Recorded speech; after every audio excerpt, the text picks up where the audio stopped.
Bueno, vamos a empezar. Ya espero hayan visto las videocápsulas, porque digo, les dejé un poquito más, porque la verdad que hablar de diversidad es hablar de un tema bastante extenso, ¿no? Hablar de la diversidad, pues es que vamos, hablar de la diversidad es hablar de todo un mundo y del mundo en sí. ¿Por qué? Porque recuerden que al menos en el aula, la riqueza de nuestra aula, pues es la diversidad. No existen grupos homogenizados. Todos tenemos grupos heterogéneos porque la diversidad va no solo desde el aspecto sexual, no solo va desde el aspecto físico, socioeconómico, el aspecto cultural, o sea, es un sinfín. Y entonces, obviamente, cuando nos hablábamos de la escuela, bueno, cuando hablamos de la escuela, de esta escuela moderna, que no era tan moderna, pues nace a partir del surgimiento de los estados nacionales, estos estados que querían el bienestar del pueblo, de la sociedad, pero el tema que cuando aparece la escuela moderna, pues aparece bajo un mandato homogeneizador. ¿Por qué? Porque decían, no, la educación es un factor de integración y cohesión social. Por supuesto, divino, precioso que lo pensáramos así, pero ¿qué creen? Solo la escuela moderna solo buscaba la integración y cohesión social de poblaciones económicas y culturalmente diversas. Solo veía la diversidad desde esos dos aspectos, pero obviamente actualmente ese paradigma ha cambiado. ¿Y por qué les digo esto? Porque garantizar el derecho a la educación implica no solo el acceso a la escuela, sino lograr que todos los niños, niñas y jóvenes aprendan saberes relevantes que les permitan prepararse para la vida y ejercer que una ciudadanía plena. Es decir, la educación inclusiva, la escuela para la diversidad, tiene no solo que decir que el niño estudie, sino que siempre les he dicho eso, somos quienes preparamos a los futuros buenos ciudadanos de nuestra sociedad, de nuestra comunidad. Pero, a ver, lo que nos hemos preguntado desde que hemos empezado con este grupo, ¿cómo logro que todos aprendan? Es algo muy difícil. ¿Por qué? Porque no podemos también aplicar un programa unilateralmente o no podemos aplicar un programa homogeneizado. No, pero pues para esto me gustaría, para esta clase, hablar sobre las investigaciones sobre las mejores estrategias para enseñar a estudiantes de contextos, intereses y perfiles heterogéneos. Vamos a partir de ahí. Vamos a entender que nuestros alumnos, independientemente de la diversidad cultural, de raza, de lengua, socioeconómica, vamos a dividir a nuestro grupo con vamos a clasificarlo en tres: contexto, intereses y perfiles. ¿Y por qué es necesario ubicarlos desde esta perspectiva? Porque nos damos cuenta si el niño es negrito, si la niña es indígena, si el niño es pobre, si el adolescente no vive en la ciudad. O sea, esas son cosas que podemos ver de una manera, pero ¿sabemos el contexto del niño que vive en un pueblo indígena? No. ¿Sabemos el interés del niño albino? Tampoco. ¿O sabemos el perfil de la niña que vive en la calle? No. Entonces, yo les pido que desde nuestra materia nos enfoquemos en estas tres clasificaciones. Repito, contexto, intereses y perfiles. ¿Perfiles de qué? De aprendizaje heterogéneos. Ninguno de nuestros niños son iguales. Podrán tener ni niñas ni jóvenes, podrán tener algunas gustos iguales, se podrán juntar porque son vecinos, porque son hijos de amigos, pero esto es totalmente diferente. Pero entonces, maestro, ¿qué es la enseñanza para la diversidad? Porque hay que hablar claro, nuestra materia se debería de llamar educación en y para la diversidad. Porque la educación nace siendo diversa y es para los diversos, para todo este grupo tan heterogéneo y tan bello que tenemos. Hola, Mari Carmen. Hola, bebé.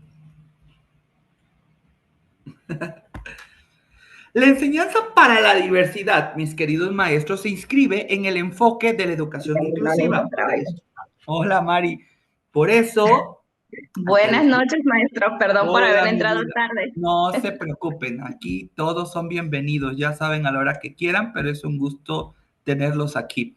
Em, Gracias. Entonces, la enseñanza para la diversidad se inscribe en el enfoque de la educación inclusiva. Por eso hay que decirle, y qué bueno que ya estamos grabando, maestra Martita, maestro Abraham, ojalá yo les dé educación inclusiva a este grupo. Bueno, ¿por qué les digo que se inscribe en este enfoque de educación inclusiva? Porque parte de la concepción que todos los sujetos somos capaces de aprender, pero también que cada uno de nosotros poseemos un conjunto de características y habilidades que nos van a diferenciar de los demás. Pero además, nosotros como profesores, ahora, esto lo estamos hablando desde una perspectiva en que todos aquí los presentes, voy Pepe, somos diferentes, ¿ok? Pepe. Sería como el ver las diferencias individuales de cada uno de nuestros estudiantes para poder Exactamente. potencializar. Exactamente, vamos a partir de ahí, vamos a partir justamente de eso, de ver que todos los sujetos, y que independientemente, Pepe, de esto que tú estás percibiendo, que espero perciban todos tus demás compañeros, que independientemente, por muy diferentes que sean nuestros alumnos, todos son sujetos, repito, capaces de aprender y justo lo que decías, Pepe, cada uno posee un conjunto de características y habilidades que nos diferencian de los demás.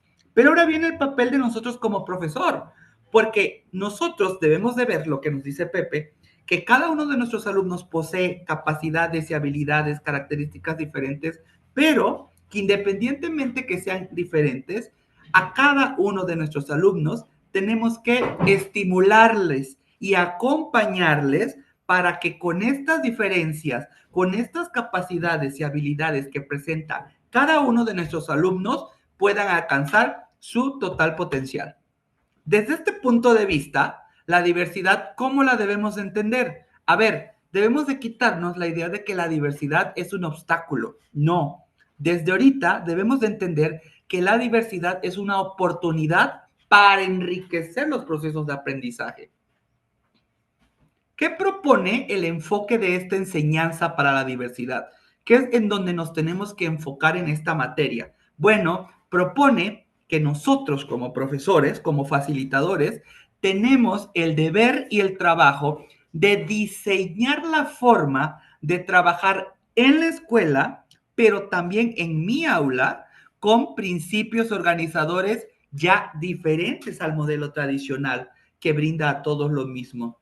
Esto, sin que esperaran ustedes a tomar esta clase, ustedes lo hacen muy a menudo. Hola Pau, hola Deira. ¿Y por qué les digo esto? Porque desde que empiezan Hola, a buenas hacer noches. su planeación, su programación, ya estamos entendiendo que debemos de partir, que lo que vamos a programar, con lo que vamos a trabajar, tiene que ofrecerse en diversos entornos de aprendizaje que deben de tener en cuenta que la heterogeneidad del alumnado. ¿Cómo? Vamos anotando, maestros. Tenemos que organizar espacios, tiempos, agrupamientos, porque sí, no podemos con todo el grupo de golpe, tenemos que hacer grupos. Sí, cierto, ¿no, Diana? Ahorita lo vamos a ver más a fondo. Recursos, contenidos y tareas. Pero, ojo, no porque nuestros alumnos sean diferentes, no tengamos que garantizar lo común. ¿Y cuál es lo común? Que todos nuestros alumnos y alumnas aprendan, ¿ok? Ninguno de nuestros alumnos se puede quedar sin aprender. Y esto también lo vamos a ver cuando hablemos de necesidades educativas especiales. Independientemente así presenten una minimización o una discapacidad psicomotriz, psicosocial, de inteligencia, algo tienen que aprender, algo tenemos que sembrar en nuestros alumnos. ¿Por qué? Pero ¿cómo vamos a lograr este bien común que es el que todo aprendan? Maestros, en nuestros programas y en nuestro diario que hacer como profesores, tenemos que dar opciones y recorridos diferentes que los alumnos, ojo, puedan elegir, no que se los implementemos, no que seamos hostigadores ni presionadores. El alumno debe de entender, nuestro alumno, nuestra alumna, hola Fabi, debe de entender que quiere eso que tú le estás dando como opción, que le gusta esa manera en que tú le estás diciendo que va a aprender. Y esto lo estamos hablando desde la universidad con alumnos normales. Y recuerden que me choca decir el término alumnos normales. No existen alumnos normales. Ya está bebiendo mi Romy. Ya está echando su caguama y no invita. Entonces, a ver, hay que hacer especial hincapié en que el que entendamos lo que nos dijo Pepe, en que entendamos la diferenciación, el saber que todos nuestros alumnos son diferentes, ojo, no equivale a una relación individualizada. Permítame tantito.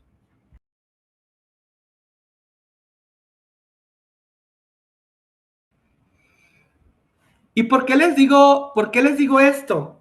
Porque, a ver, sí tenemos que entender, mis queridos maestros, que obviamente tenemos que prestar atención a este alumno que requiere esta atención especial, pero no existe, ojo, una relación individualizada y exclusiva entre el alumno y el profesor. Vamos a entender que todos nuestros alumnos son diferentes, pero vamos a entender que un alumno no nos puede llamar o tener toda nuestra atención, porque al final del día debemos de prestar atención a nuestro grupo heterogéneo sí o sí. Pero no sé si les ha pasado, Fabi, que cuando dices, tengo 20 alumnos, ¿cuántas horas doy al día? ¿Cuántos minutos me tocan por ver que mi alumno vaya bien? ¿Les ha pasado, Mari Carmen? ¿Les ha pasado a todos los aquí? Seguramente sí, ¿no? A veces dice tú, de 1 hora y tengo 10 alumnos, pues les doy 6 minutos a cada uno. Y aunque no lo hagamos, recuerden esto, aunque técnicamente nosotros por el grado académico tengamos que hablarlo de esta manera, ¿qué es lo que volteamos luego a ver, Lupita? De, ay, es que esta Gisela aquí creo que no me está entendiendo, o esta Dianita, y, o sea, eso es la diferenciación que no equivale a la relación individualizada. ¿Por qué? Porque no dices, voy a hacer que esta niña se quede 10 minutos más conmigo. No, lo que nos hace pensar, Arturo, decir, bueno, ¿y si cambio el método? ¿Y si lo cambio diferente? ¿O si lo enseño más despacio? ¿O si lo vuelvo a enseñar mañana? ¿O si hago esta práctica? Esto, ¿y por qué les digo esto? Como profesores nos ocupamos más de un alumno a la vez. Y esto no lo digo yo, lo dice el diario vivir de cada uno de nosotros aquí presente. En una clase diferenciada, por el contrario, el maestro desempeña un papel como de arquitecto de situaciones y aprendizajes, ¿no? Y los alumnos nos colaboran en el diseño. ¿Qué significa esto? Que si bien no puedo individualizarme con un alumno, justamente esto, volteo, presto atención, si el alumno X, alumno Y no le está entendiendo, y ahí vengo a volver a rediseñar el programa, rediseñar la manera de enseñar, a utilizar nuevas prácticas. ¿Por qué? Porque al final del día, maestros, esto que hacemos es construcción de aprendizaje. ¿Y saben cómo construimos el aprendizaje? Con la toma de decisiones que debemos de tener como los adultos, como las personas responsables que están al frente del grupo. Y estas decisiones, ¿dónde se nos plasman? Se nos plasman pues en lo que queremos que nuestros alumnos aprendan, en cómo lo van a aprender, pero además a veces se nos olvida el tercer elemento, cómo van a mostrar lo que han aprendido. ¿Cómo van a decir mis alumnos que yo soy un buen maestro? ¿Cómo voy a demostrar que mis alumnos están aprendiendo? ¿Con una exposición? ¿Con lo que le vayan a decir a papá o a mamá o al tutor? ¿Con lo que hagan en el examen? La verdad es que este tipo de mediciones, de evaluaciones son infinitas, ¿no? A ver, con momentos, con modos de trabajo grupales, con un modo de trabajo individual, Algunos son aprendizajes comunes para los estudiantes, pero aparte otros son electivos. Hay alumnos que nos los dicen toda la vida y también nosotros lo hacemos. Es que esto no me gusta. Yo me acuerdo perfectamente bien que en mi carrera de abogado yo le decía a mi maestro, le prometo sacar el 10, pero no me gusta derecho penal. Y nunca me ha gustado, ni mercantil. Y le saqué 10, porque uno debe de tener fuerza de voluntad. No me voy a detener mucho en las raíces teóricas porque, bueno, vamos a hablar un poquito. ¿Dónde nace esta enseñanza para la diversidad? Obviamente, en la enseñanza para la diversidad, la educación para la diversidad, obviamente viene de varios diversos campos. Uno de los principales campos es la sociología. ¿Por qué? ¿Por qué nace esto desde la sociología? Porque a partir de entendernos que todos los seres humanos somos diversos, entendemos que es una condición que inherente a la naturaleza del ser humano. Todos somos diferentes, ¿cierto? Y aquí hay una cuestión acerca de la dimensión de las diferencias en educación que está siempre presente en cualquier tema educativo que quieren abordar, ¿no? Ahora pareciera que tenemos que enseñar enfoque con derechos humanos, con inclusión y un enfoque con diversidad, sí o sí. Si nos los dice la cuestión normativa, pero también bien y nos lo dice el supervisor, nos lo dice el director, o si no, el maestro chismoso de al lado está diciendo, es que no enseña con perspectiva de diversidad. Y ahora también está hasta la perspectiva de género, ¿no? ¿No, Pau? Hola, Pau. Bajo esta premisa, ¿qué debemos de sostener como maestros? A ver, tanto la forma de organización escolar como las prácticas de enseñanzas tienen el reto de ¿qué? De salvaguardar lo común, el aprendizaje, pero a su vez, todos nuestros alumnos deben de aprender por igual. Y ojo, cuando digo esto de que nuestros alumnos deben de aprender por igual, digo, sigue siendo una utopía, ¿verdad, mis queridos maestros? Es algo que aunque quisiéramos, bueno, no me vayan a decir, ay, el profe César ha de estar marihuano, porque qué cosas dice. No, pero ese es el objetivo, ¿verdad? Debemos de salvaguardar las singularidades individuales que enriquecen tanto a nuestro alumno como a nosotros, como al grupo, como a la escuela y a la sociedad. ¿Qué hacemos con el alumno o la alumna que es listillo o listilla? Lo ponemos, ¿no? Hasta de asistente, que nos ayude. Enséñale a este grupito. Esta parte es interesante y es lo que yo espero que tengamos tiempo de abordarlo. Todavía nos faltan 40 minutos. Entonces, ¿cómo? Y planteense esa pregunta. Siempre nos la debemos de plantear.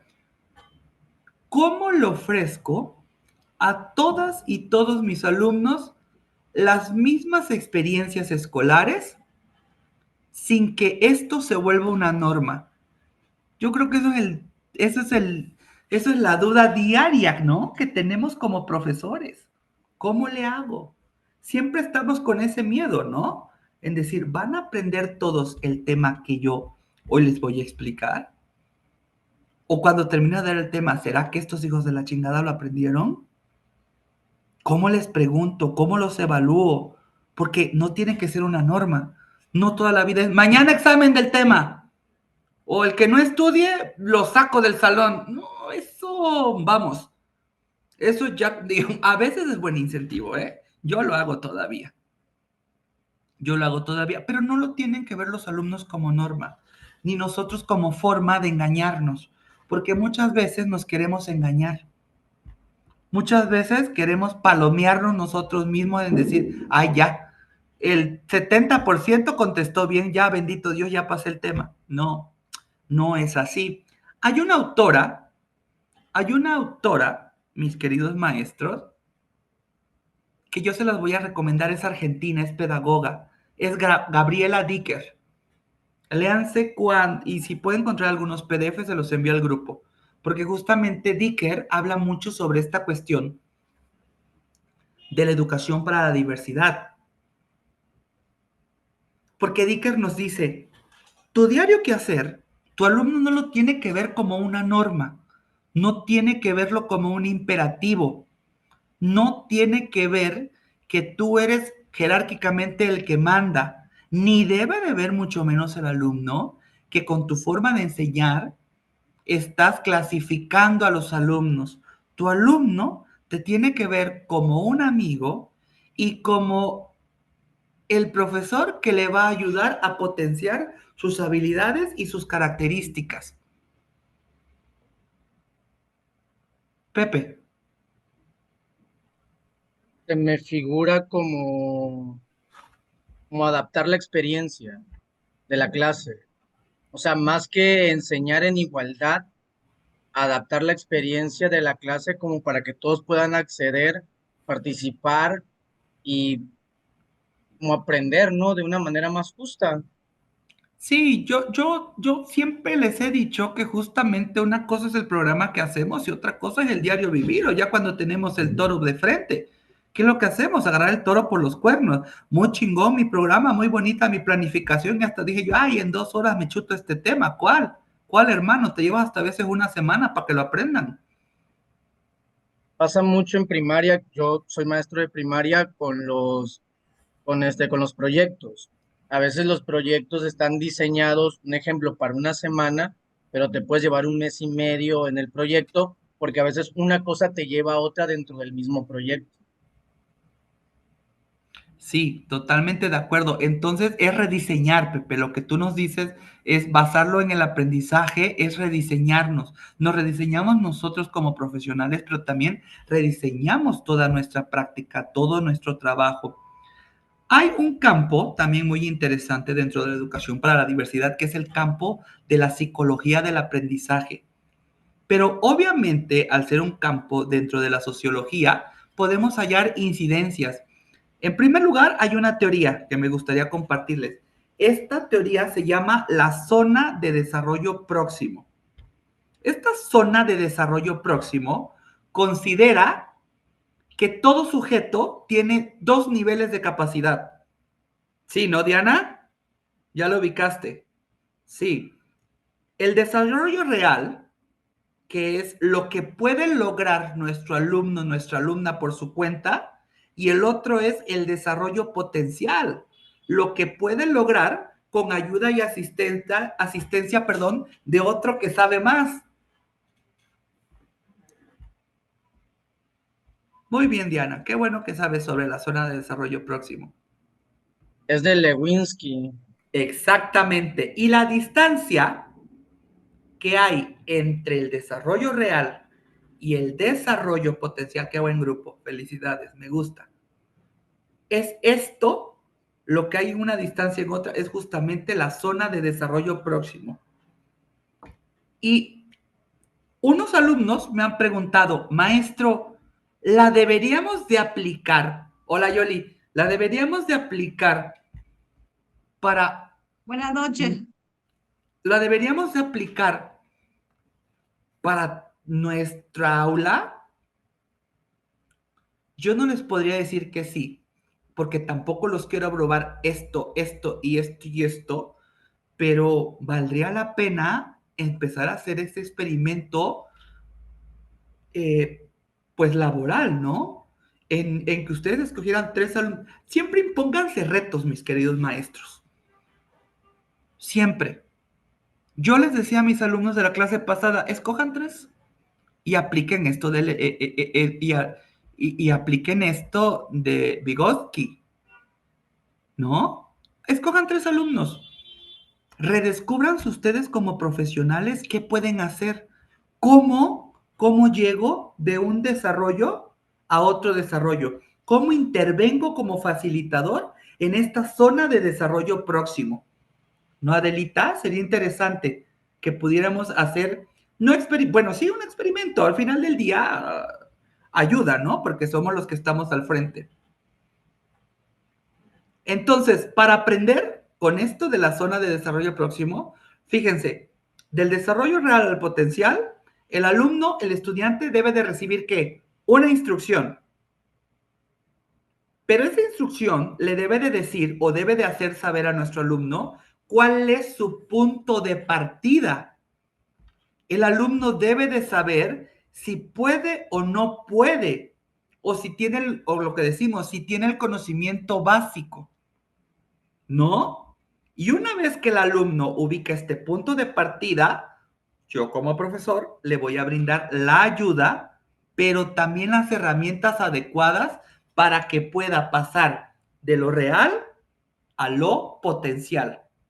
Por lo tanto, aquí el docente, aquí cada uno de ustedes, cada uno de nosotros, no somos tal cual facilitadores del conocimiento, sino somos como mediadores, porque nada más estamos ahí empujando, estamos midiendo. ¿Por qué? Maestros, si ustedes hacen esta práctica con 2 o 3 alumnos, ustedes deben de procurar, y háganlo, de verdad, háganlo, deben de procurar que las tareas sean que suficientemente desafiantes para sus alumnos, para estos 3 alumnos. Pero, ojo, desafiantes no es lo mismo que extremadamente dificultosas o inalcanzables. Nosotros sabemos medir hasta dónde puede llegar nuestro alumno, ¿verdad? Entonces, repito, tareas desafiantes, pero no dificultosas ni inalcanzables. ¿Y por qué les digo esto? Si nosotros dejamos tareas suficientemente desafiantes, ¿qué creen? Estas tareas desafiantes se encuentran dentro de la SDP, la zona de desarrollo próximo.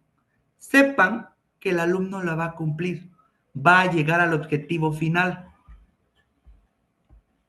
Y lo otro, otra teoría que me gusta platicar mucho, es la de las inteligencias múltiples.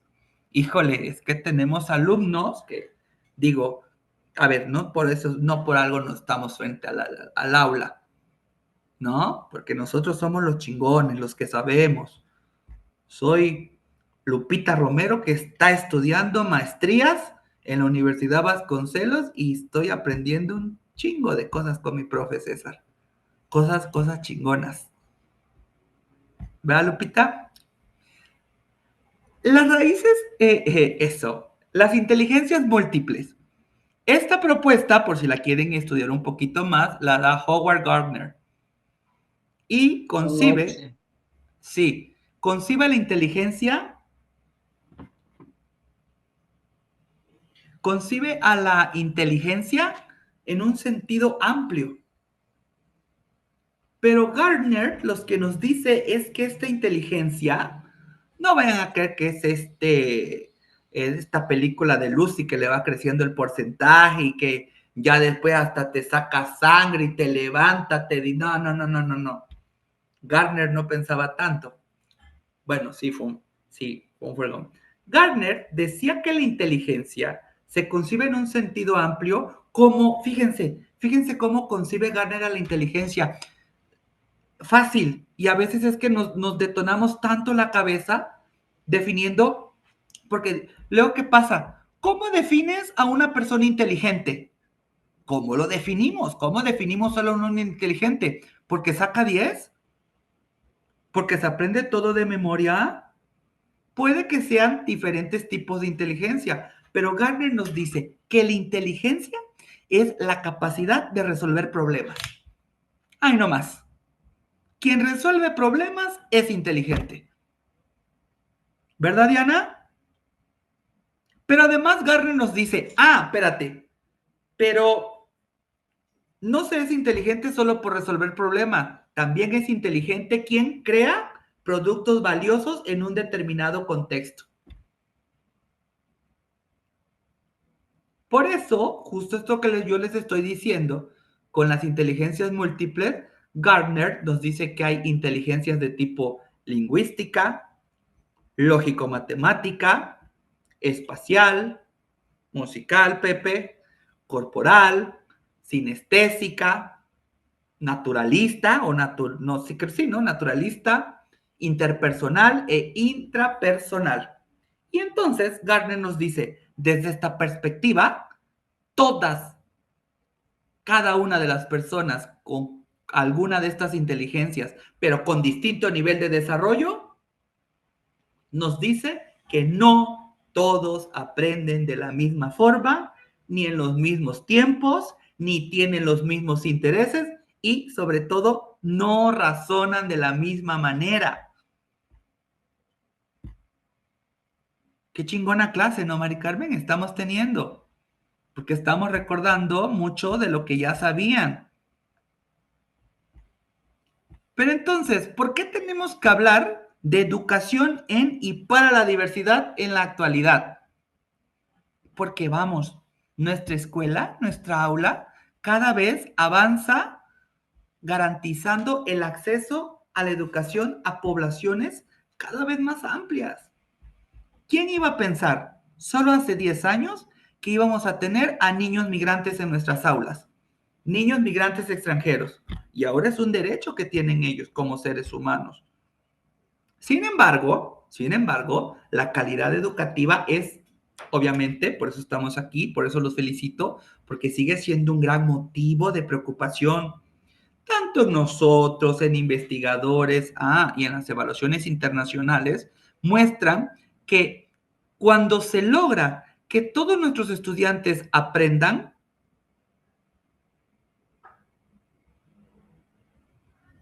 se dice que es una gran mentira, ¿no? ¿Qué nos dicen las evaluaciones? Ay, no. Una cosa es lo que me dijiste en tu informe, voy Gis. Una cosa es lo que me dijiste en tu informe y otra cosa es cuando ya vengo yo a aplicarte la evaluación. Gis.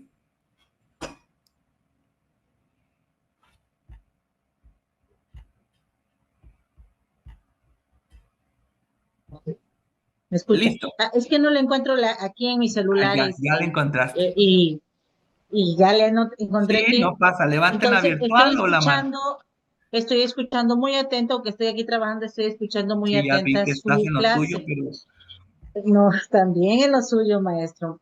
Fíjese que muy cierto, ahora que estuvimos entregando calificaciones, rendición de cuenta a los padres de familia, me preguntan, maestra, pero, o sea, dieron un giro con muchas de las calificaciones. Entonces se acercan algunas mamás y dicen, bueno, dice maestra, pero como que estaban acostumbrados sus hijos a sacar 10, querían 10, 10, no, ya 10 en sé esas de qué estás bolitas. hablando. Sí, qué bárbara es esa señora. Entonces Ajá. yo dije, es que realmente le digo, su niña está bien, o sea, va bien, se desenvuelve bien, y hay otros que subieron, y no solo se ve lo que realmente saquen en un examen y que quieren todo así le digo, Sí, su sí, niño sí. va bien. O sea, simplemente que hay cosas de que nosotros vemos que hay niños que aunque no saquen como una calificación tal cual en el examen, pero se desenvuelven en la clase, son muy listos, como lo decía, diversidad. Unos son bien, que quieren siempre el 10 10 10 y hay otros que de otra manera se desenvuelven, o los que son muy calladitos tienen una agilidad para moverse, maestra aquí, o esto, o sea, nosotros mismos Resuelven, ¿no? conocemos, Resuelven. exacto, exacto. Y yo digo, tenemos tantas maneras de evaluar a un alumno. Claro, Ahí claro. decimos la diversidad que hay. Entonces yo decía, señora, no vea el 10 como lo mejor. Recuerde, y lo he dicho, bueno, eso algunos lo sabemos. Eh, yo tenía 8 en la escuela 8 y yo a veces 9 y pues no era la decir el perfecto la alumna, ¿no? Pero con el paso del tiempo te vas desenvolviendo ante lo que es tu entorno, a lo que tú vives como adolescente, como adulto y cómo también lo te vas desempeñando en lo que en lo que tú vives y cómo lo muestras, por ejemplo, en la universidad usted nos platica de sus alumnos y creo que usted conoce a cada uno de cómo su forma de hablar o sus Sí, experiencias. Algunos son muy callados aquí, o sea, puede ser, porque claro que sí, tenemos miedo al hablar, a lo sí, mejor sí, sí. no me desenvuelvo bien, pero no puedo saber de sus habilidades que tiene ese maestro y cómo se desenvuelve en su grupo. Lo mismo usted nos platica con sus demás compañeros, ¿verdad? Lo vemos tan abierto, tan en confianza, tan amena la clase, que de pronto nos despierta ese interés de decir, buena onda el maestro, me hace sentir esa confianza de hablarlo.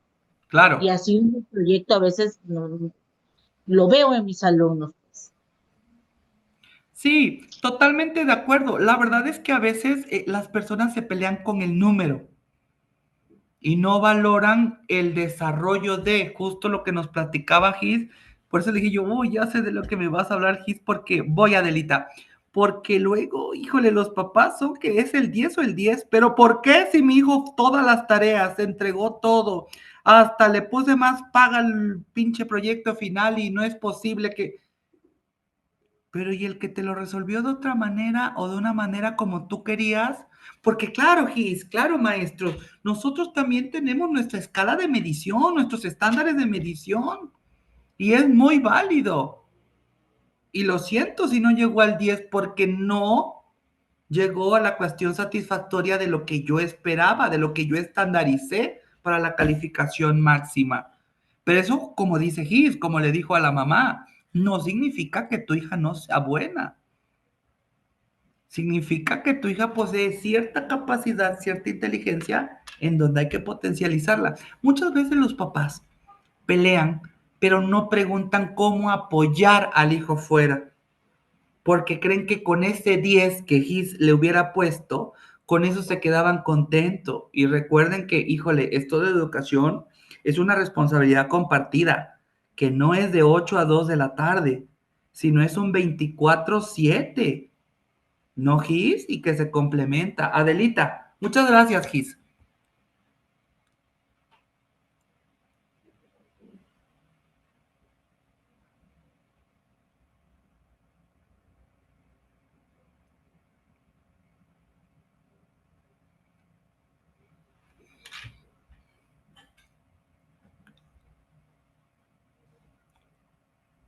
¿Vas? ¿Querías participar, Ade? Voy, Dianita. Vamos. Ade, vamos a darle la palabra a Dianita en lo que participas.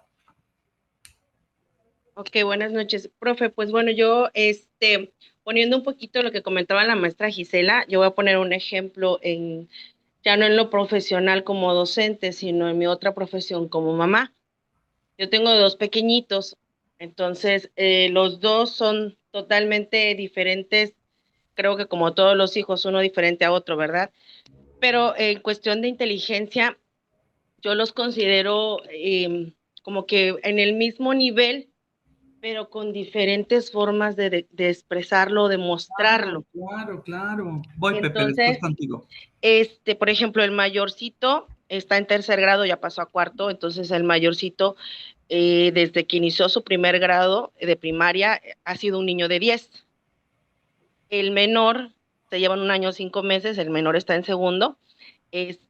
No es un niño de 10, pero sin embargo su forma de demostrar la inteligencia en cuestiones tanto académicas y personales me sobrepasa al mayor, ¿sí? Entonces, él dice ahora que se entregaron reconocimientos, mamá, es que yo no alcancé el diploma, el más pequeño, por 1/10, dice. Entonces le digo, Hola, bueno, Yoli. tienes que echarle más ganas para alcanzar ese diploma, ese reconocimiento que tú quieres. Y su maestra dice, es que se llama Daniel el más pequeño. Daniel Ajá. es muy inteligente, incluso es más inteligente del que sacó el primer lugar, dice. Pero él es de modos. Él, por ejemplo, ve la tarea y si la frase está muy larga, y maestra, ¿y si por qué mejor no le ponemos, no sé, o sea, él le busca otra solución? Y lo Sí, hacemos así. sí. O una vez le digo, Daniel, la tarea no la copiaste. No, dice, pero sí me acuerdo. Son 2 problemas que dejó la maestra, dice. Y a ver, escríbelos y empieza, ¿no? Que a Marianita le regalaron, no sé, 3 muñequitos, pero de repente vino fulanito y le dio 25, que cuánto tiene en total. Yo le digo, ¿seguro? Sí. Entonces no me quedé con la duda y pregunto, disculpe, mamitas, me puede decir, ahí va, mamá maestra pidiendo tarea, ¿no? ¿Me puede mandar la tarea? Es que mi hijo no la copió. Y Dani ha tal de, cual, Daniel, más chiquito. sí, Dani ha Este, de ser como de esos de, oye, que no te dejaron tarea. Sí, pero la hice en la escuela ya. Bien sí, fácil. Casi. Sí, Entonces ya me sí, mandan la sí. tarea y tal cual él me la dijo y la escribió en su cuaderno, era tal cual había quedado escrita en el pizarrón. Entonces, luego el de más pequeño le grita al otro, se estaba bañando y estaba haciendo unas cuentas al más grande y le digo, ¿cuánto es 6 por 4? Estaba 6 por 4 y el otro, yo sé, le grita desde el baño. Y tú Y el cállate, otro, y déjalo que el lo otro, resuelva. exactamente, ¿no? Yo así como, no, Sí. déjalo.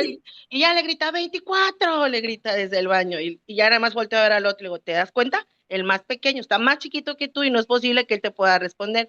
Entonces, entrando a lo que está hablando ahorita, ¿no? De las inteligencias múltiples, que cada quien a su manera, pero resuelve, o sea, el que te resuelve un Sí, problema claro, claro. tiene inteligencia y entrando también a lo del desarrollo próximo, lo que ellos saben y a cómo lo van adaptando, o sea, él sabe que la maestra puso una tarea o puso una palabra grande, pero como lleva todo, mejor se la cambiamos por esta otra, con tal de hacer la escritura más corta y que él escriba menos. Entonces, cada quien se va desarrollando a su manera y a veces decimos, ay, pues el otro no es de 10, el otro es de 9.6, pero aún así sobresale, o sea, son niños que llegan a sobresalir y así son todos los demás alumnos con los que nosotros trabajamos, pero luego yéndome al papel de mamá, pues también ahí vemos todos, esa parte y nos enfrentamos con eso.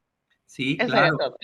Sí, gracias, Diana. Y que incluso saben qué pasa en la SDP, en el zona de desarrollo próximo, que incluso el desarrollo potencial muchas veces saben cuál es el aliciente, la responsabilidad, porque se puede confiar el alumno o nuestro hijo, se puede confiar de saber que sabe lo que tiene que hacer, pero por esa confianza pierde el sentido de responsabilidad.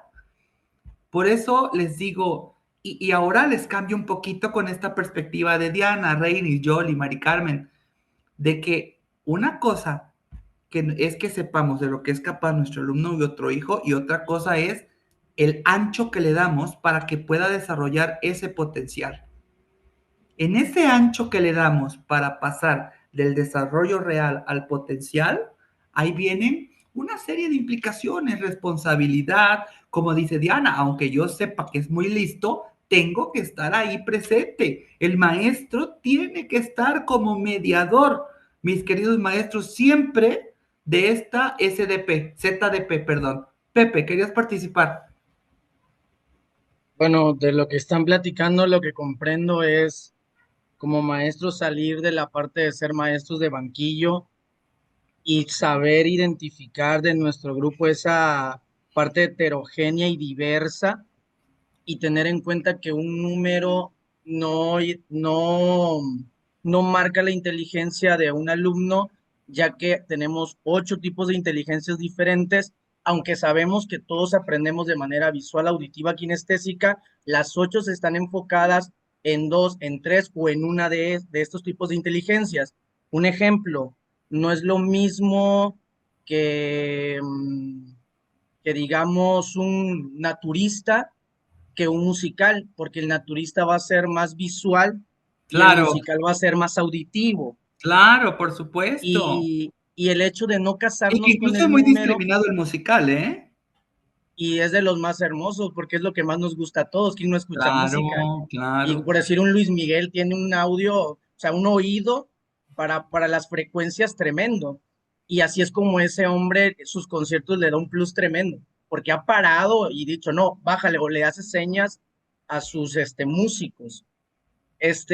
Pero cayendo en ese contexto es el hecho de que no todo es un número y no el niño que memoriza significa que sea más inteligente. Por Es supuesto que cómo no. Por perciben el supuesto que no, mis entorno queridos y, maestros. y pueden resolver problemas basados en su tipo de inteligencia, pero no solo termina ahí, porque entra lo que usted nos dijo, que es el desarrollo próximo, el de Lewinsky.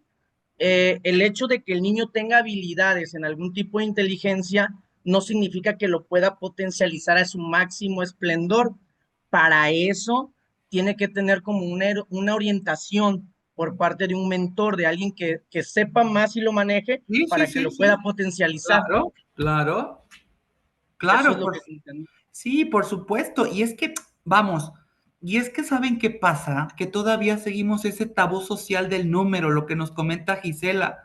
O sea, todavía es que, por eso luego me dicen, profe, ¿pero qué hacemos entonces? Miren, evítense de problemas. Si el chamaquito tiene alguna inteligencia, ustedes asuman la responsabilidad, pónganle el 10 ya. Órale, vámonos. Evítense problemas con los papás. Ahora, si saben que no, ahí está tu 8, hijo, ya, Dios te bendiga. Hay que lo vea la maestra dice que vas para 5º grado de primaria, hay que se encargue ella. Cosas así por el estilo, pero todavía seguimos ese tabú. Todavía seguimos el tabú de que un número define. Seguimos el tabú que un número posiciona. Y lo que nos dicen todos ustedes, lo que nos dice Pepe, lo que nos dice Diana, no potencializamos esa inteligencia porque a veces los papás no pueden ver más allá del número. Porque el papá lo primero que dice, ay, o tengo un hijo eminencia o tengo un hijo burro. Ahí van de nuevo las pinches etiquetas, ¿verdad? Ay, es que pobre mi hijo es burrito. Ay, es que pobre mi hijo es soncito. O mi hijo no es bueno para las matemáticas. El que los papás etiqueten a nuestros alumnos son problemas que arrasamos hasta nuestras aulas. ¿Qué nos dice el pobre niño? Hiciste la tarea. Es que mi papá dice que soy muy pendejo para las matemáticas. Por eso no lo hice. Sí, las pobres criaturas no lo dicen. Es una realidad. El niño ya va con esa etiqueta desde la casa. ¿No? Te dices que no lo hice porque me dijo mi papá que para qué me lo compraba si soy bien sonso. O la niña es que me dijo que no, Gis. Y realmente, de verdad, yo estaba tan sorprendida que al final de todo decimos, realmente los hijos son reflejo de nosotros como padres. Sí, Y lo claro. reflejamos. A veces dicen, Perfecto. es que hasta llegas a ser adulto y dices, es que como soy una burra, o como Sí, soy que no lo sé, totalmente llegas sí, hasta sí, grande, sí. hay gente que te lo dice en la reunión. Maestra, es que yo no estudié, como dijeron, yo soy bruta, maestra, yo soy Sí, bruto. Entonces, imagínese eso que vamos creando y yo lo veía en nuestras reuniones, en las madres de familia, y también comprendía que en las familias, más en mujeres y en los entornos que vivimos, me ponía yo como se los decía, soy empática. Hay maestros que tienen que ser firmes, tienen que ser, por los grados o por el grupo que conozca, tienen que ser firmes el maestro con el alumno. Sin embargo, eso no quiere decir que el maestro también es amigo, empático. Usted no los transmite o el maestro que nos toca no los transmite. A veces, como me decía mis alumnos, maestra, es que me gusta cómo usted nos aconseja, nos dice porque realmente me reflejo en ellos ante lo que nos decían antes nuestros maestros. Es que ustedes son el futuro de México. Y yo digo, bueno, es cierto, yo hoy estoy formando alumnos, estoy formando esa niñez, y a veces el maestro hay que ser amigo, sin embargo, no quitar esa parte de que también tengo que impartirte un conocimiento que te forme. Si te mando a la tienda, ponte buzo caperuzo, le digo, ponte buzo que cuéntale, a lo mejor te van a quitar la vida que realmente se vive en claro, nuestro a lo mundo, que se la enfrentan. vida que se Sí, sí. vive. Si plantear situaciones, como digo, si abarrotes la rana, abarrotes don Chencho, abarrotes, a lo que me enfoco a mi entorno, como nos lo dice, pues vamos a ponerlo en la nueva escuela mexicana.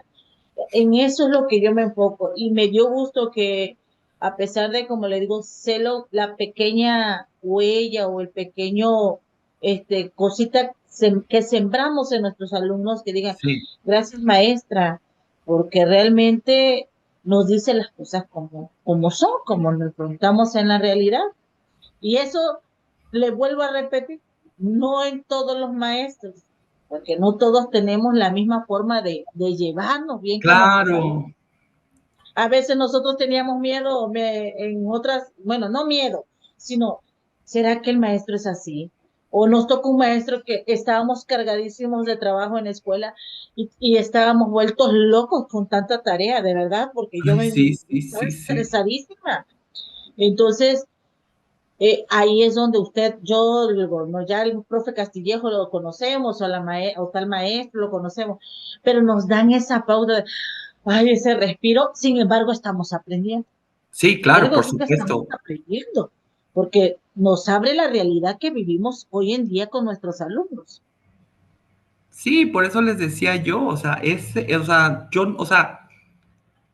me gustan las materias que doy, porque yo no les voy a mentir, porque es nuestro diario vivir como profesores. Y siempre les he dicho, más ustedes que pues están ahí, ¿no? Presentes en el aula y les toca vivir de frente, tomar el toro por los cuernos. Y esto de la familia que nos comenta Gis es algo es una verdad tan grande como un templo, como un templo. Muchas veces jalamos ese tabú, jalamos lo que nos dijo papá, lo que nos dijo mamá, y no rompemos con los estigmas familiares, ni como maestros, pero también no como padres de familia. Yo no soy papá, ¿no? Pero, y ahora que están ustedes ahí, es como lo que decía Diana, ¿no? O sea, lo veo como maestra, pero también lo veo como mamá.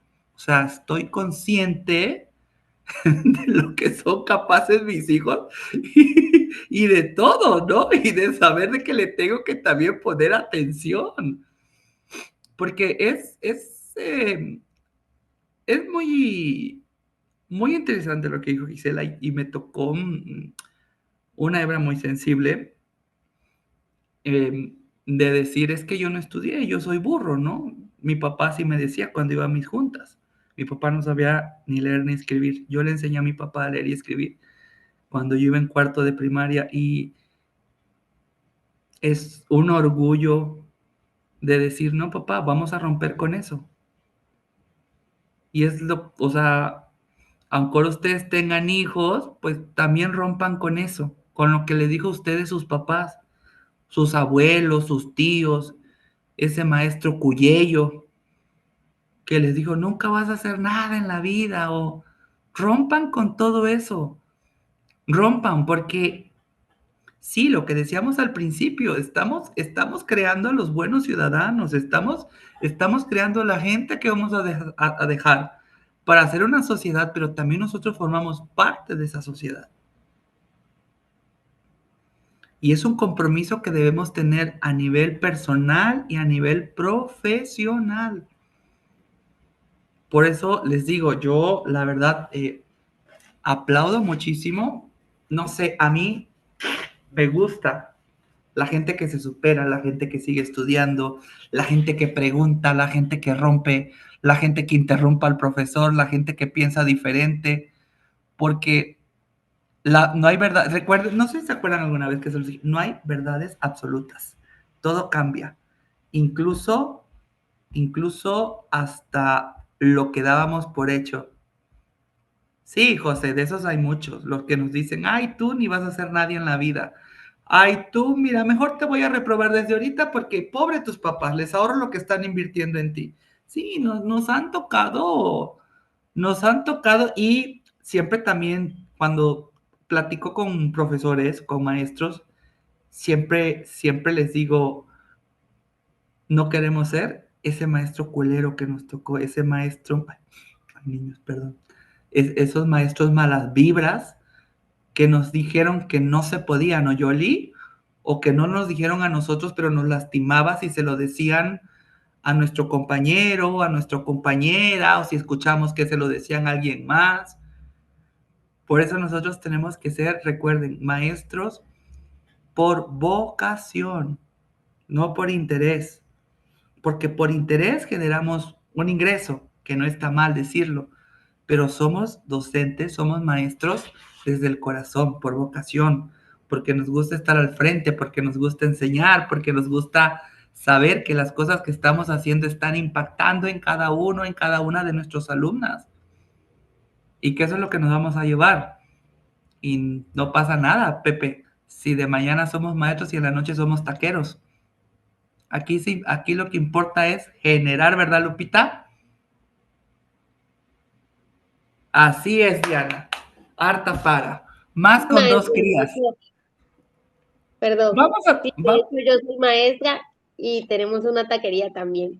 Mira, hay que ir a echar taco con Lupita a ver cuándo nos vamos. Sí, claro. O sea, Es A la que graduación nos vamos a cenar allá en la taquería. Ay, nos vamos, prepárate, Lupita. Aquí el papel y aquí el cilantro echándole. Sí, y es que la verdad es que esto que platicamos les digo, es que todavía tenemos esos tabús, ¿no? Es de que si no estudias, si no te preparas, si no me contestas tal pregunta, o si no me contestaste en ese momento, ya, eres lo peor para algún profesor. Ya, ni lo mande Dios si no le contestaste. Para la siguiente clase, aprovechando, porque ya lo vamos a terminar, para la siguiente clase quiero platicar con ustedes las prácticas que yo les quiero recomendar para su salón de clase, cómo mejorar la educación para la diversidad con prácticas para aplicar. Por ahí tengo anotadas algunas prácticas en Barcelona, en Argentina, en escuelas rurales aquí en México que han funcionado muy bien en este sentido de educación para la diversidad. Y justamente a la hora de comida me puse a leer un poquito para la clase de hoy con ustedes y encontré algunos programas que los voy a buscar para poderles dar como un sentido práctico, cómo mejorar mi perspectiva de educación en y para la diversidad para con mis alumnos. Son prácticas que van a ser para ustedes como profe. Hay incluso algunas lecturas que yo espero encontrar en PDF.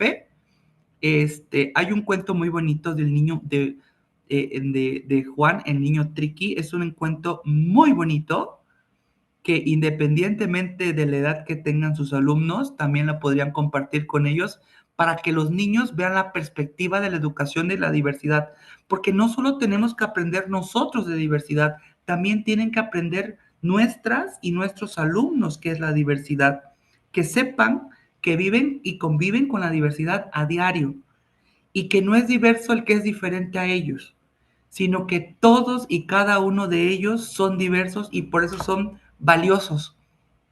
Ellos no deben de, nuestros alumnos no deben de diferenciar al niño pobre, al compañerito rico, el blanquito, el negrito, el cieguito, y tampoco estigmatizar ni esta cuestión de proteccionismo.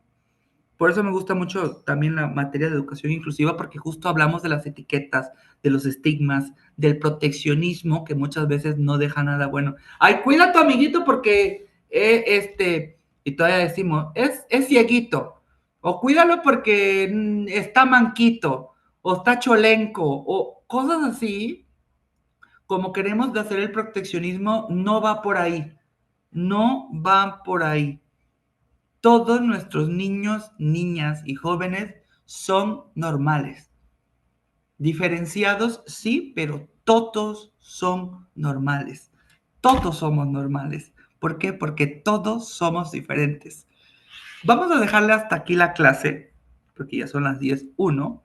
Y voy a dejar en estos días de una vez el trabajo final en la plataforma para que tengan, no los quiero abrumar, ya saben que yo no los abrumo, no les pido, comenten en el foro y les voy a dar un 10%. Y hagan un trabajo de tal y les voy a dar el 20%, nada, nada, váyanse directo al trabajo final. Yo mucho agradezco el que estén aquí, hago nota el 10% extra que les regalo, no quito a quien no esté, porque esta casa se queda grabada, no quito a quien no esté, pero sí siempre he valorado mucho quien se da su espacio, su tiempo y me lo regalan también a mí para poder estar aquí con ustedes.